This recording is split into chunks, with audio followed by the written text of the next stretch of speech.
परिचय। इस झील को देखें। पहले यह टूरिस्ट स्पॉट था, अब लोग यहां आना पसंद नहीं करते हैं। इसका क्या कारण है? जी हां, इसका कारण झील के प्रदूषित जल की दुर्गंध है। उद्देश्य। इस पाठ के अंत में आप निम्न करने में सक्षम हो जाएंगे। जल प्रदूषण को परिभाषित करना, जल प्रदूषण के कारणों का वर्णन करना, जल प्रदूषण के हानिकारक प्रभावों का वर्णन करना, प्रदूषण की रोकथाम के उपायों की चर्चा करना। जल के उपयोग। जल मानव, जंतु एवं वनस्पतियों के जीवन का एक महत्वपूर्ण अंग है। सजीव जल के बिना नहीं रह सकते। ऐसा कहा जाता है कि जीवन का आरंभ जल में हुआ और इसके बाद धीरे धीरे पृथ्वी पर आया। लेकिन जल का महत्व व जल के साथ संबद्धता अभी तक बरकरार है। जल प्रत्येक सजीव की वृद्धि व उसके पोषण के लिए आवश्यक है। इन क्रियाकलापों को देखें। इनमें क्या उभयनिष्ठ है? जी हां, बिल्कुल सही। ये सभी क्रियाकलाप जल के उपयोगों को दर्शाते हैं। जल प्रदूषण। हम जानते हैं कि पृथ्वी के 70% भाग में जल है और यह हमारे ग्रह का सर्वाधिक महत्वपूर्ण प्राकृतिक संसाधन है। क्या आप जानते हैं कि यह कहां से आता है? यह प्राकृतिक स्रोतों जैसे झीलों, नदियों तथा महासागरों से आता है। हालांकि देखें कि हम इन संसाधनों के साथ क्या कर रहे हैं। आइए गंगा नदी का उदाहरण लें। करोड़ों लोग अपनी दैनिक जरूरतों तथा आजीविका के लिए गंगा नदी पर निर्भर हैं। अभी हाल में ही world wide fund for nature ने पाया है कि गंगा विश्व की 10 सर्वाधिक प्रदूषित नदियों में से एक है। प्रदूषित स्रोत से आने वाले जल में जीवाणु, विषाणु, कवक और परजीवी हो सकते हैं जो हैजा, टाइफॉइड और पेचिस जैसे रोगों का कारण हैं। जल प्रदूषण के कारण। आइए जल प्रदूषण के कारणों के बारे में जानें। किसी जल निकाय में प्रदूषण अम्ल वर्षा, अपरदित मृदा, बहता हुआ उर्वरक व कीटनाशक युक्त जल, उद्योगों से निकलते हुए रसायनों तथा नगरों व कस्बों से निकलते हुए गंदे जल के माध्यम से प्रविष्ट होता है। उद्योगों से अवमुक्त होने वाले आर्सेनिक, सीसा एवं फ्लोराइड जैसे रसायन वनस्पतियों एवं जंतुओं में विषाक्तता फैलने का कारण हैं। प्रायः कारखानों एवं पावर प्लांटों में उनकी मशीनरी को ठंडा करने के लिए सामान्य जल का इस्तेमाल किया जाता है और गर्म पानी अवमुक्त किया जाता है। इससे जल निकाय गर्म हो जाता है, जिसके कारण जलीय जंतु मर जाते हैं। क्या आपने ऐसे तालाब देखे हैं जो दूर से हरे दिखाई पड़ते हैं? ऐसा इसमें उगी शैवाल के कारण होता है। क्या आप जानते हैं कि ये शैवाल तालाब में कैसे उगते हैं? वर्षा के दौरान भारी मात्रा में उर्वरक खेतों से बहकर तालाबों और नदियों में आ जाते हैं।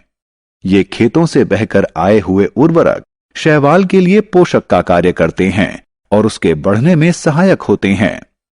जब ये शैवाल मृत हो जाते हैं तो ये जीवाणु जैसे अपघटकों के लिए भोजन के रूप में इस्तेमाल किए जाते हैं। जीवाणु जल में उपलब्ध अधिकांश ऑक्सीजन का इस्तेमाल कर लेते हैं, जिसके परिणाम स्वरूप मछलियां तथा अन्य जलीय जंतु ऑक्सीजन के अभाव में मर जाते हैं। इसके अतिरिक्त लोग नदियों व तालाबों में नहाते हैं, कपड़े धोते हैं और मल त्याग भी करते हैं।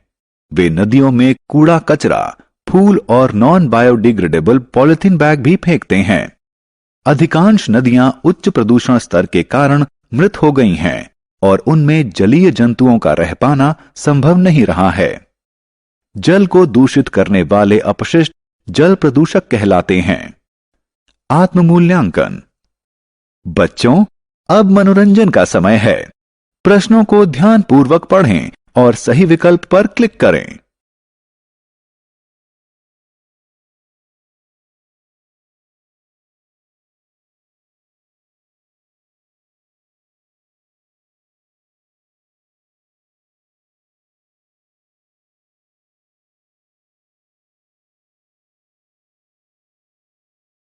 पीने योग्य जल क्या है?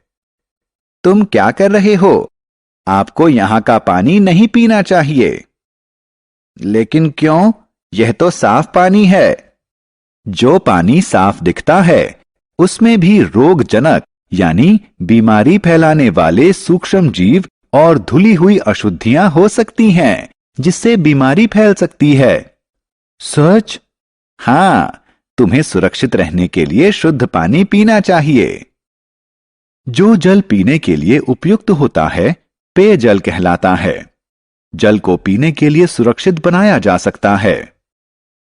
क्या आप बता सकते हैं कि जल को पीने से पहले क्यों उबाला जाता है? क्योंकि उबालने से जल में उपस्थित हानिकारक सूक्ष्म जीव मर जाते हैं। जल को शुद्ध करने के लिए एक अन्य विधि क्लोरीनीकरण है। यह रासायनिक विधि है। इस विधि में जल में क्लोरीन की गोलियां मिलाई जाती हैं। जल प्रदूषण की रोकथाम के लिए क्या किया जा सकता है? छात्रों, तुम्हें जल प्रदूषण नियंत्रित करने में सहयोग करना चाहिए। ये कुछ साधारण विधियां हैं। प्रदूषित जल को बिना उपचारित किए सीधे नदियों व झीलों में न गिराएं। जिस जल से सब्जियां व फल धोएं, उसे बगीचे के पौधों की सिंचाई के लिए इस्तेमाल करें। जल प्रदूषण को नियंत्रित करने के लिए हमारा मंत्र समानयन, पुनः इस्तेमाल एवं पुनः चक्रण होना चाहिए। हमारी सरकार ने भी नदियों के जल को प्रदूषण मुक्त करने के लिए कुछ कदम उठाए हैं। उदाहरण के लिए सन 1985 में गंगा एक्शन प्लान की शुरुआत की गई। इसका उद्देश्य गंगा नदी में प्रदूषण स्तर में कमी करना था। सारांश। आइए हमने जो कुछ सीखा है उसे संक्षेप में दोहराएं। जीवन के लिए हानिकारक पदार्थों के द्वारा जल के दूषित होने की प्रक्रिया को जल प्रदूषण कहा जाता है। कुछ प्रमुख जल प्रदूषकों में गंदी नालियां, कृषि, रसायन और औद्योगिक अपशिष्ट शामिल हैं। पीने के लिए शुद्ध जल को पेयजल के रूप में जाना जाता है।